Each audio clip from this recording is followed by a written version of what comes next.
Gente, eu tenho uma turma tão maravilhosa, são 4 queridos aqui, especialistas em educação. A gente está nesse período de volta às aulas e eu sei que junto com as preocupações com os gastos, com material escolar, matrícula, mensalidade, vem outras preocupações que tiram o sono dos pais, dos responsáveis. Às vezes os responsáveis são os avós, né? Que aí já está vivendo uma outra realidade. As dificuldades, elas aparecem. Lição de casa, como é que eu acompanho, o que que eu faço para ficar antenado em relação ao que está sendo ensinado na sala de aula. Tem gente que acha que pode ser simples, mas para muitos responsáveis e papai e mamãe aí, é um baita desafio. E olha, tem crianças que apresentam situações muito diversas. Tem gente que tem filhos com desatenção, outros são mais sozinhos, né? Estão afim de brincadeira. Tem aqueles que fazem birra. Em alguns casos podem ser uma dificuldade de fato, ou um transtorno específico do aprendizado. Uma condição que pode ser momentânea por questões emocionais, nutricionais e até neurológicas, como uma dislexia, um TDAH. E tem outras que a gente vai conversar hoje para saber quando é apenas uma desatenção, uma preguiça, uma má vontade para estudar ou, de fato, um transtorno de aprendizagem. A gente vai conversar para aprender com eles. Eu recebo a neuropsicóloga Natália Malagoni, o psicopedagoga e psicólogo Uriel Sério Lingori, a fonoaudióloga Luciana Casagrande e a pedagoga Vanessa Galvani. Gente, venham todos, vocês são bons demais, só especialistas, só gente fera aqui. Muito bem-vinda, pode escolher o lugar, Uriel, seja bem-vindo. Boa tarde, que bom recebê-los. Muito obrigada. Vamos lá. Vamos conversar aí sobre essa meninadinha, né? Que não é brincadeira, deixa papai e mamãe de cabelo branco, literalmente. Nós reunimos uma turma, que são vocês, que a gente julgou serem as figuras importantes nesse processo que envolve a educação. Então, eu tenho neuropsicólogo, pedagoga, psicopedagogo, né? Então, a gente fonoaudióloga. De todos os problemas, de todas as queixas que vocês têm acompanhado, queria que cada um respondesse rapidinho agora. Qual é a mais comum?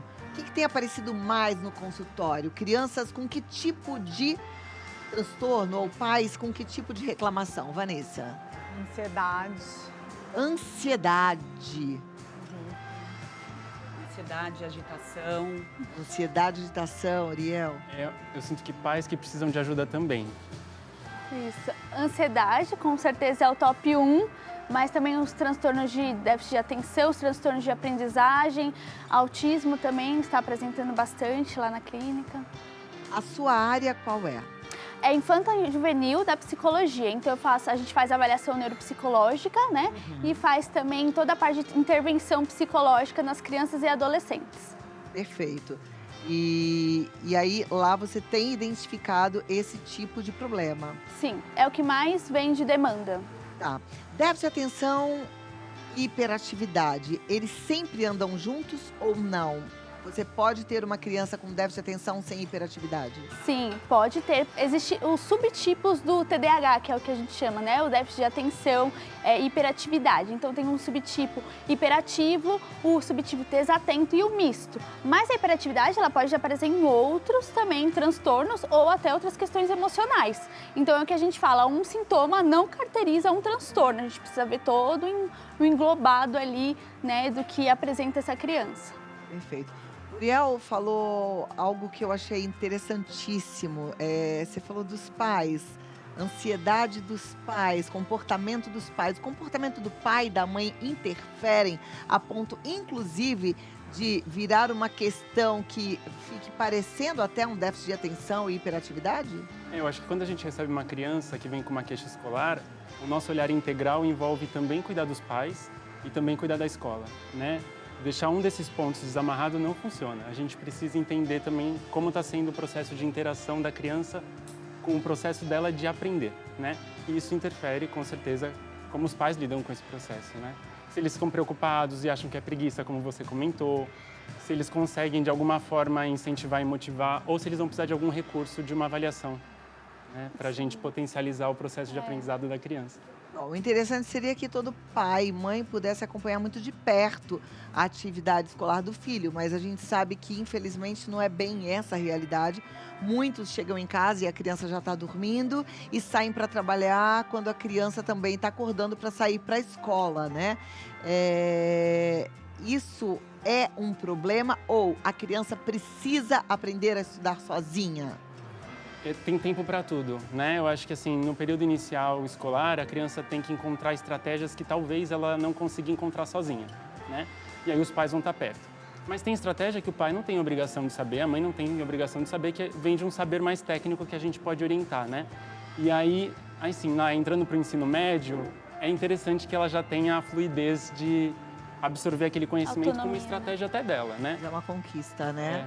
Agora, a fonoaudióloga, ela entra nisso tudo como parte muito importante, porque déficit de atenção, hiperatividade, essa dificuldade de aprender pode estar ligada a um problema relacionado à fonoaudiologia? Sim, com certeza, porque os transtornos de aprendizagem é um guarda-chuva, né? A gente chama de guarda-chuva. Né? Tem a dislexia e a descalculia. Pode estar comprometido mais a parte da leitura, mais a parte da escrita, né? e a matemática. E dentro desses transtornos, isso impacta, né, na aprendizagem da criança, né? E muito. E ela demora mais para se alfabetizar, inclusive. E não só a dislexia, como os transtornos que não são de aprendizagem, mas impactam muito na aprendizagem da criança, que é o TDAH, é o TEA, a deficiência intelectual. Então, outras que não são específicas impactam no aprendizado. Então, é super importante, porque a gente trabalha todo essa gama conjuntamente com os profissionais, É um multiprofissional. Exatamente. E a dislexia principalmente, né? Precisa do psicopedagogo, da fono, cada um tem a sua área de atuação. E para ajudar, que a criança às vezes é diagnosticada às vezes com 9 anos de idade, né? Uma criança com dislexia, ela vai fazer um tratamento e vai ter cura ou não? Ela vai ter que ter conduta específica para ela a vida toda? Condutas específicas a vida toda, não tem cura. Igual um TDAH, você trabalha tanto a pessoa que ela minimiza os transtornos. Né? Você minimiza os fatores ambientais. Mas é para sempre. Sim. Vanessa Galvani. Vanessa, sempre que vem aqui, ela fala muito da emoção. E você trouxe aqui que uma das questões que chegam muito frequentemente a você estão relacionadas à ansiedade, né? E a gente tem visto uma geração mais ansiosa, mais imediatista, né? De que forma a emoção interfere em todo esse processo de aprendizagem? O que acontece é o seguinte, quando a criança está entupida de emoções, quando está... O que acontece? A nossa... Aqui, vamos mostrar, né? O que acontece? Aqui o nosso cérebro emocional, embaixo, quando ele está entupido de emoções, ansiedade, medo, frustração, tristeza, o nosso cérebro racional, né, que é a parte que pensa, que é onde a criança aprende, perde a comunicação com esse andar. Então, a criança não consegue ter clareza, não consegue pensar direito, não consegue controlar impulso. Então, o que acontece? O que eu tenho conversado com as famílias e qualquer trabalho feito com a criança é de focar para ajudar a criança a colocar essas emoções para fora, deixar o corpo dela sentir, chorar o que precisa chorar, trabalhar com o riso, com as brincadeiras terapêuticas, para que aí ela possa ficar bem e estar bem para aprender. Tá bem para estar na escola e aí conseguir entender aquela conta nova. Lógico, vai precisar dos outros profissionais, dos outros recursos, mas cuidar da emoção vai ser fundamental. Porque quando acontece essa comunicação entre os dois andares do cérebro, os cientistas falam que o cérebro aumenta de tamanho, novas conexões neurais, é uma nova capacidade que a criança consegue ter naquele momento. Então, a gente tem que principalmente cuidar ali daquela base emocional, de garantir. Senta com o teu filho, não pode durante a semana, no final de semana. Senta e tenta brincar um pouquinho, porque na brincadeira ele vai contar as emoções, o que está rolando. sabe? O que está acontecendo, o que ele está com medo, o que ele está ansioso. Ai, não, aquela prova, eu não sei fazer aquilo, não sei fazer aquela tabuada ainda. E ali você vai ter uma ideia do que está acontecendo, porque a linguagem da criança é a brincadeira, não é... Ela não vai chegar e falar, ah, isso tá difícil, isso... Às vezes fala, mas na maioria das vezes, se você sentar... Eu sento com a minha filha, ela fala, vamos brincar de escolinha. Eu falei, ixi, vamos lá, o que vai contar? E aí começa a contar o que está acontecendo, né? Então, é a base, a gente precisa olhar para tudo, para todas as áreas, para a gente apoiar a criança, para ela poder, né, florescer aí, se desenvolver na sua máxima potência. Né? Eu sempre falo que ter filho não é assim, ordem natural da vida. Mas aí vou ter filho. Pensa, é responsabilidade para sempre. Não é verdade? E dá trabalho. É prazeroso, é gratificante, mas é uma responsabilidade. Isso é muito importante. Mas nesse meio digital que a gente está vivendo agora... Pois é, e aí, hein? Você falou um ponto importante. Impacta muito, né? Impacta muito. Às vezes a gente tem que ver direitinho, é um transtorno mesmo ou os fatores ambientais estão causando isso? A gente não está dizendo que isso causa, mas causa um transtorno que às vezes até confunde com um transtorno mesmo. Sim. Né? Porque... O transtorno de déficit de natureza, que tem alguns Isso, pediatras falando. Transtorno de déficit de natureza. Esse eu não conhecia. Me conta o que é isso. O que os pediatras estão falando. É falta da criança natureza. de contato com a natureza. Então, receita tempo de natureza. Vai ficar na terra, vai ter contato com a água. Olha isso, transtorno de déficit de natureza. Botar o pé no chão, brincar no barro, brincar na planta. Sair do ar-condicionado, sair da tela, sair do espaço fechado. A gente só tem que tomar cuidado, né? Porque às vezes sim e às vezes não. E às vezes é quando a gente demora para intervir, uma coisa que era assim virou... Então, assim, é legal, né? Sim, tem muitas crianças que sim, por exemplo, vêm para avaliação neuropsicológica achando que é TDAH e não, é uma ansiedade, é um fator emocional. E aí a gente não fecha. Mas tem crianças que chegam também, né, como ela falou, que às vezes mais velhas e poderia ter tratado ali na primeira infância e hoje fazendo pequenas adaptações e, na verdade, está, né, um cenário bem diferente. E um cuidado, um cuidado até que a gente toma na clínica é como vai entrar essa lógica de diagnóstico para a família. Ah, ele é TDAH. A gente não está usando o diagnóstico, quando a gente toma o cuidado de avaliar como a criança está no processo de aprendizado dela, como uma forma de, é uma muleta.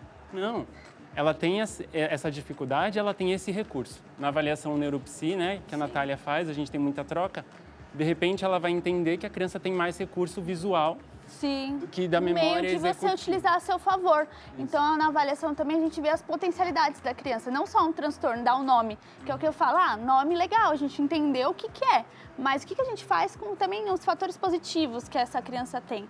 Tem que valorizar as potencialidades, né? Exatamente. Com toda certeza. Eu fico um pouco preocupada com esses rótulos, né? Que são diagnósticos, mas não deixam de ser rótulos, porque às vezes a criança, ela até gosta e vai para um lugar de vítima. Me lembro a minha filha, na 5ª série, ela amou ter a suspeita de um TDAH, porque ela falou, se eu tiver, eu vou poder fazer prova na sala da diretora, mãe. Acabaram você não tá meus problemas. É exatamente isso, acabaram os meus problemas. E realmente, para a criança ali, de uma certa forma, beira uma facilidade, né? Então, qual que é o limiar disso, desse diagnóstico, para ela não entrar nesse lugar de vítima? Sim. Já que não tem cura, é só um jeito de lidar. Será que a educação não deveria ter um olhar bem já individualizado para cada aluno?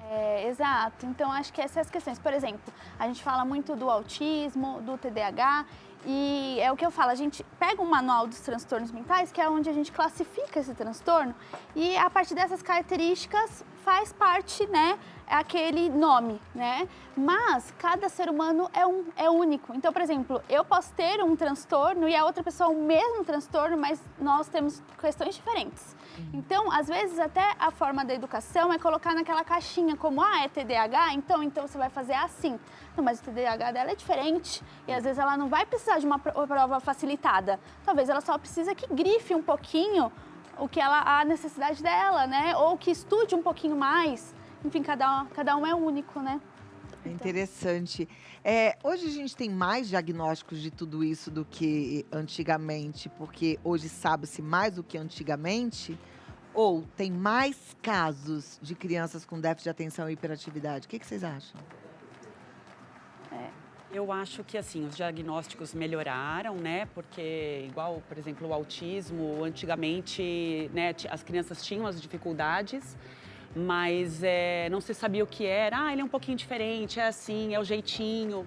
Então, assim, a gente melhorou realmente, né, o entendimento, se ampliou o espectro de tudo isso.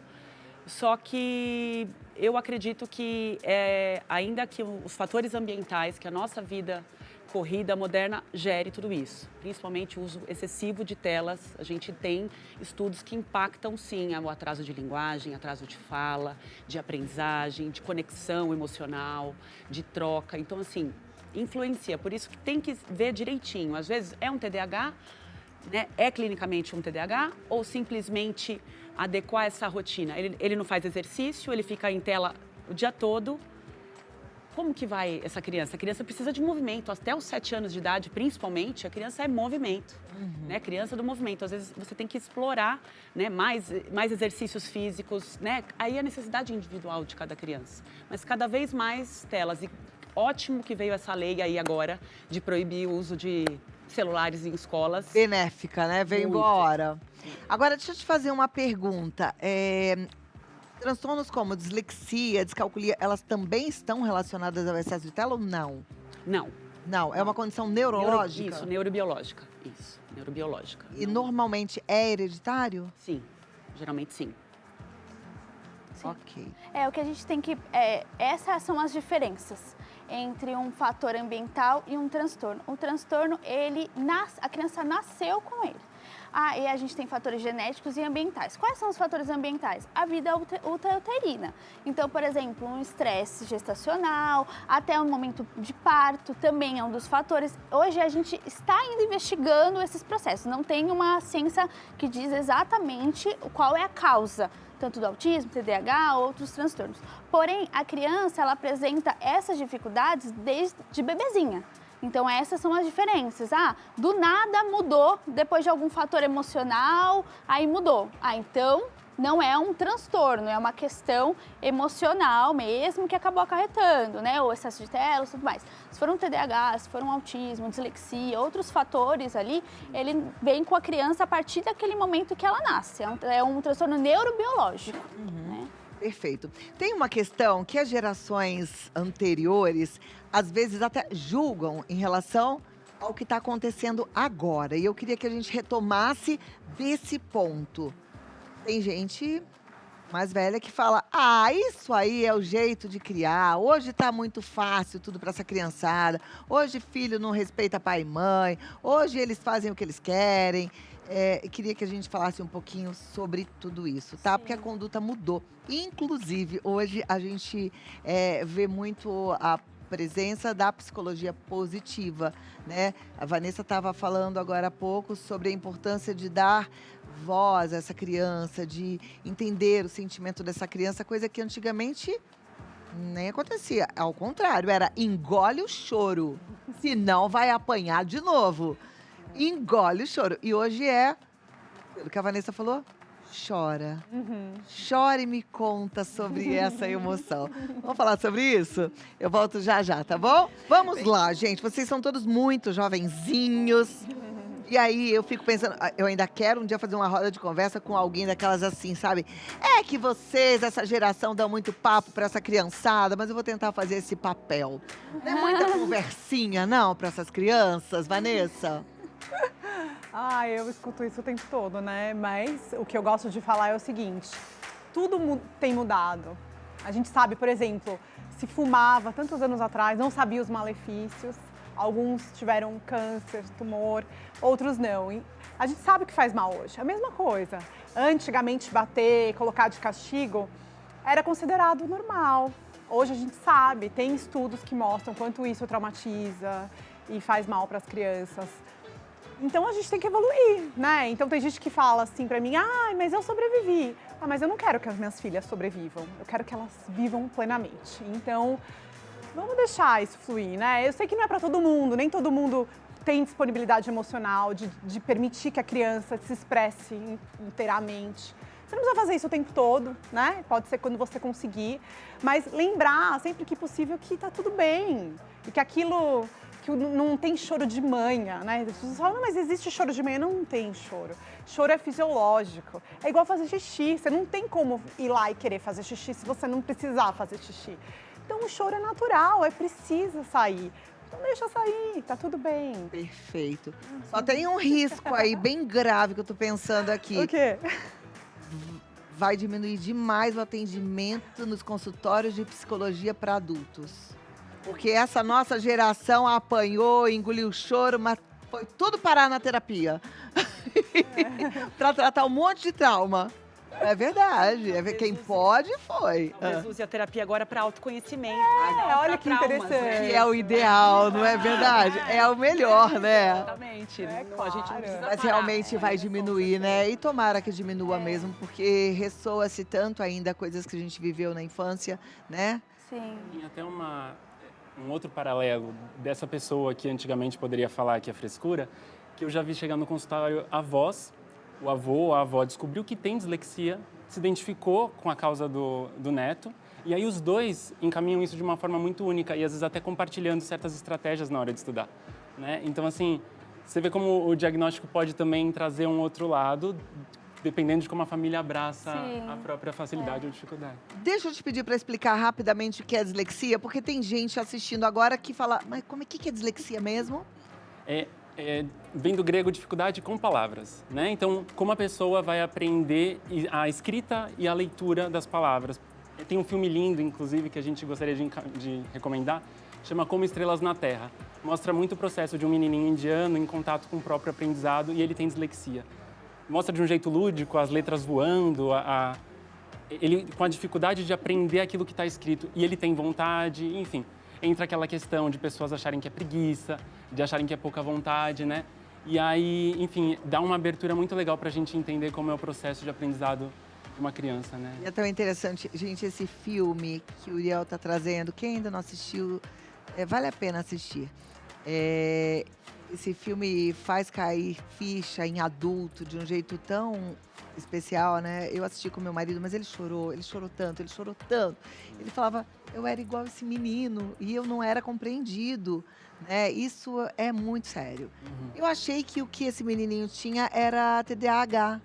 Eu não sei se ele tem um TDAH associado, mas... Normalmente né? Normalmente o TDAH, a dislexia é uma comorbidade do TDAH, né? É muito difícil a dislexia sozinha. Lógico, pode acontecer, né? No ser humano nada é fixo, né? Não é uma ciência exata, mas é muito difícil. Normalmente O que é descalculia, Natália?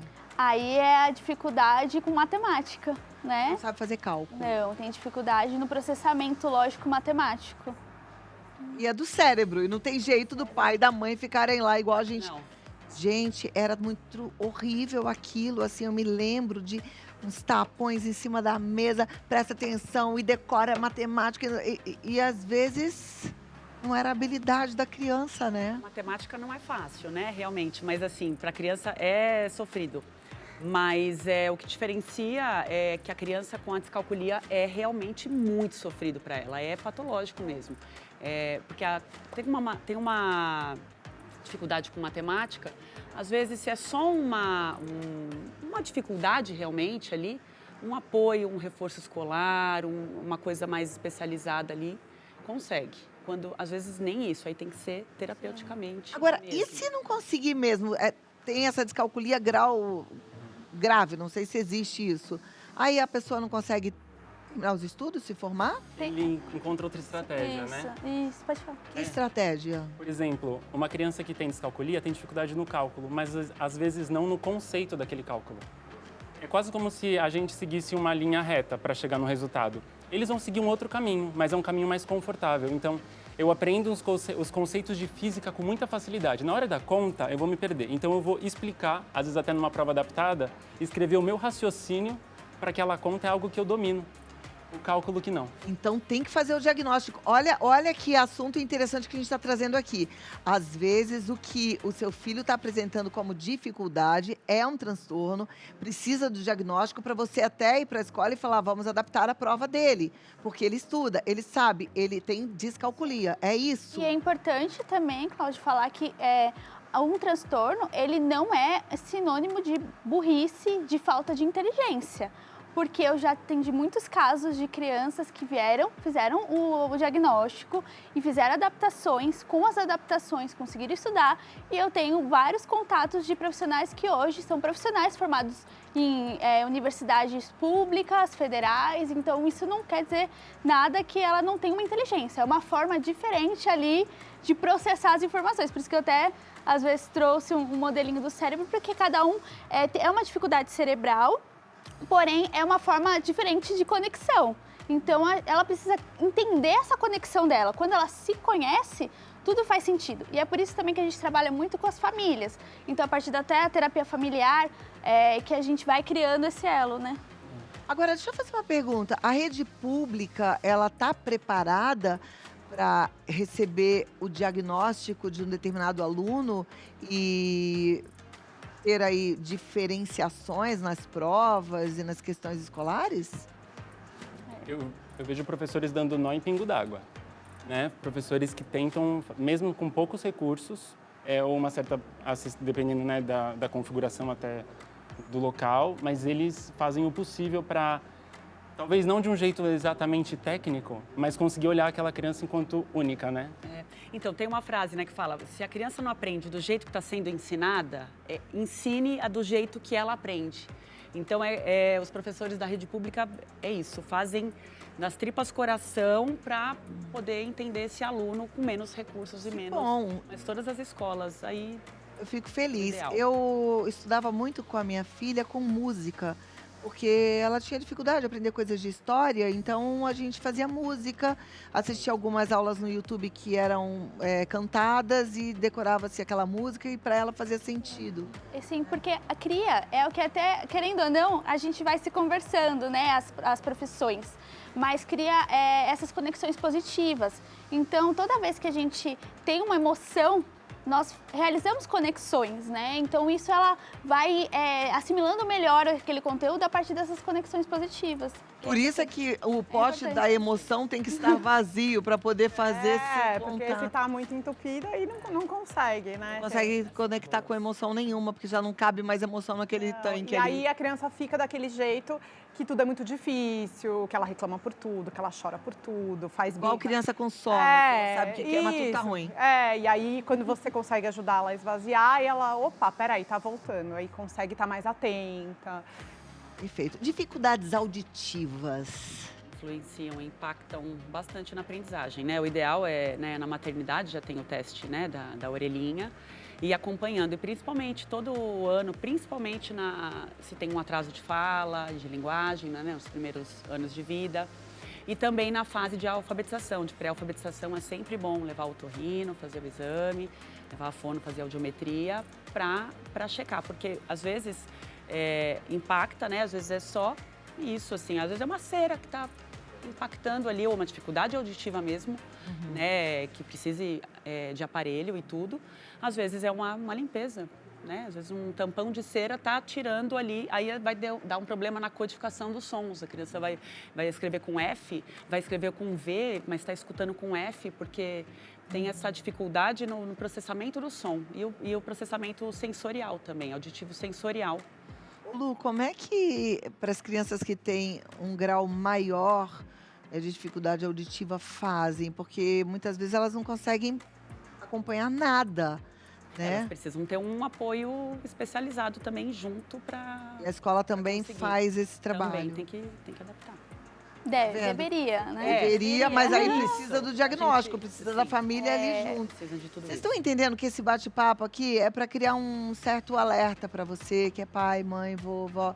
É assim, se o filho está apresentando dificuldade, tem várias possibilidades. Não é tão simples como às vezes a gente parece. Não é como a gente acreditava no passado. Não é necessariamente preguiça, má vontade, birra. né? Pode ter algo aí que precisa ser diagnosticado para que esse trabalho seja mais individualizado, tá bom? Vamos lá, vamos voltar um pouquinho aqui para o nosso assunto. Eu tenho uma dúvida em relação a essa questão de déficit de atenção, hiperatividade, crianças estressadas, ansiosas, vocês falaram de ansiedade. No primeiro momento do programa hoje, a gente recebeu um oftalmologista e ele estava falando que a tela, principalmente muito perto, causa miopia, e tem muita criança sendo diagnosticada com miopia já com 2, 3 aninhos por conta das telas, né? Existe algum tipo de desenho pior que outro? Ou qualquer tela é péssima para criança? Os desenhos que são de canções repetitivos, a gente nunca indica. Canções, tipo assim, musiquinhas infantis? Aham, são os piores. É mesmo? Sim. Gente, A gente sempre indica que eu achava ponha, o máximo. que coloque na televisão, de preferência, igual quando a gente era mais ou menos antigamente, né? Põe televisão, pode pôr até um Netflix, alguma coisa assim, mas um desenho que tenha começo, meio e fim. Né? Porque esses desenhos curtos, eles são hiperestimulantes, né? Então, além da questão oftalmológica, também tá a estimulação cerebral ali em excessivo.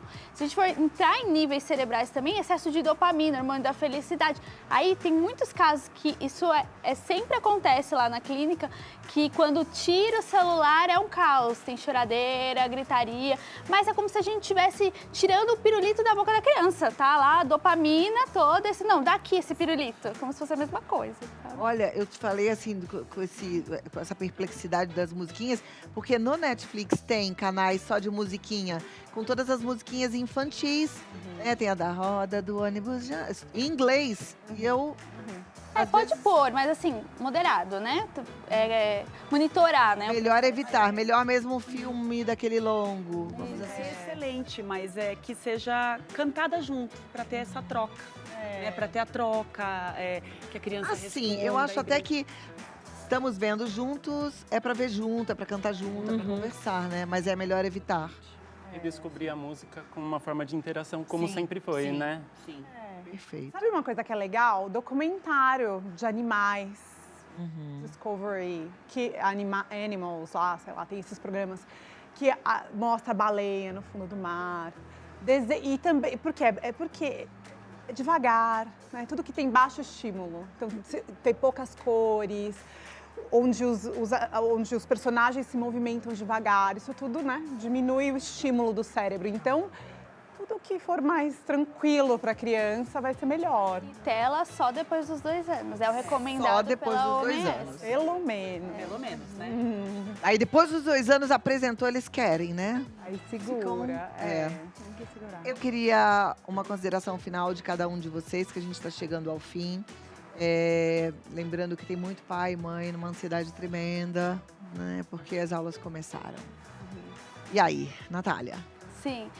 Primeiro, passar segurança. Eu acho que é um trabalho que a gente faz muito multi, né? Então, passar segurança para a criança se sentir segura naquele processo, desconectar da casa, que é um ambiente acolhedor, para uma escola que exige questões, é um desafiador mesmo, é comum que aconteça. E aí, nesse momento, também olhar para aquela criança, o que ela está precisando, quais são as questões que estão apresentando. A escola é o meio social da criança, então é onde ela vai apresentar os desafios, as potencialidades, onde ela vai fazer amigos e também mostrar aí os seus desafios. Então é importante também ter essa conexão com a professora, entender quais são as questões que estão acontecendo, para juntos traçar aí umas estratégias, né? Obrigada, Uriel. Eu acho que todos os adultos têm que estar abertos a entender como a criança faz a aquisição daquele conhecimento, né? E isso envolve entender a história e o processo de aprendizado dela. Então, por exemplo, essa questão de tela, esteja atento também vocês, pais, avós, responsáveis, como é para vocês também entrar em conflito com o filho, porque a gente sabe que não é fácil, né? Às vezes precisa de um fortalecimento, às vezes precisa até entender que se a criança está se manifestando de uma forma muito revoltada, ela não está fazendo de um jeito como se ela escolhesse estar assim só, né? Se ela soubesse um jeito mais fácil de comunicar isso, ela ia estar fazendo. Então, esse olhar integral. Perfeito. Com certeza, porque não existe preguiça, né? Nem para falar, nem para aprender. A criança está sedenta por conexão, por aprendizagem. Então, ele é preguiçoso, é isso. Não, olhar atento mesmo, entender o seu filho e buscar ajuda, né? A conexão com a professora, a interação com a escola e ver o que está acontecendo mesmo. Não é só preguiça. Pode ser uma leve dificuldade, mas pode ser um transtorno realmente. E aí essa criança vai sofrer e aí quanto mais vai passando, os vão acumulando dificuldades e aí quando você vê já está uma bola de neve e é muito mais difícil. Então, um olhar atento desde sempre. Vanessa. Conexão primeiro, né? Então, antes de fazer a lição de casa, tá vendo que a criança tá ali tendo uma dificuldade? Conecta, para tudo, faz uma brincadeira. Uma brincadeira terapêutica que eu adoro fazer é vamos destruir a lição de casa. Você pega um papel de sulfite, finge que é a lição de casa e lição de casa, joga. Coloca no alarme, 5 minutos. Faz guerrinha, pisa, rasga, aí a criança extravasa toda a tensão que ela tem de tipo, que saco que eu tenho que fazer isso. E aí todo mundo ri junto, todo mundo se conecta, o cérebro integra, maior a chance dela conseguir sentar lá e fazer aquilo. Então isso é fundamental. E a última dica é, a gente precisa cuidar da nossa caixinha. Se a gente está ansioso, se o pai está cheio de emoções, a mãe está preocupada, vai buscar ajuda, vai procurar os profissionais, vai conversar com alguém, porque os nossos cérebros são conectados, são interligados. E se eu estou sentindo isso, a criança percebe isso de alguma forma. O cérebro dela entende um chiadinho ali e aquilo não vai facilitar. Então, cuide de você também, para você estar bem, para conseguir estar bem para ele. Né? Perfeito. Obrigada. Natália Malagoni, ela tá no Natália Malagoni, tudo juntinho, é com TH, tá bom? E Núcleo Infantil também, lá no Instagram. E tem o site núcleoinfantil.com.br. O Uriel Sério, ele tá no psicólogo...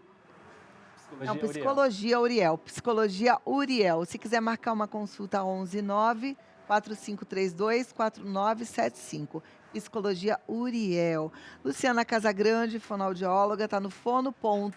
Luciana Casagrande, tudo juntinho. Se quiser marcar consulta, 11 9810 2044. E Vanessa Galvani, no Vanessa Galvani Oficial, o site vanessagalvani.com.br. Deus abençoe, um lindo final de semana para vocês e até a próxima, tá bom? Foi muito bom.